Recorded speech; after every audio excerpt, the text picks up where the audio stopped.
প্রিয় আমার কৃষক ভাই বন্ধুদেরকে জানাই অভিনন্দন এবং শুভেচ্ছা আমাদের এমআর ইঞ্জিনিয়ারিং ওয়ার্কশপের পক্ষ থেকে। আজকে আপনাদেরকে দেখাচ্ছি আমরা যেই গাড়ি ডেলিভারি করে থাকি তার পূর্বে কিভাবে গাড়িটি ফিনিশিং সহকারে রং করা হয়।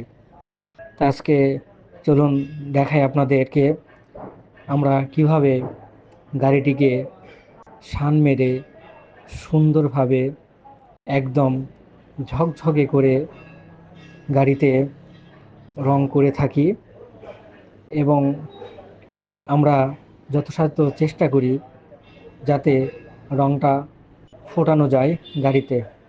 এই জন্য আমরা সর্বোচ্চ চেষ্টা করি আমাদের কাস্টমার ভাইদের ভালো কিছু উপহার দেওয়ার জন্য। সবাই ভালো থাকবেন আর আমাদের জন্য দোয়া করবেন। এমআর ইঞ্জিনিয়ারিং ওয়ার্কশপের পক্ষ থেকে সবাইকে আবারও ধন্যবাদ। ভালো থাকবেন সবাই।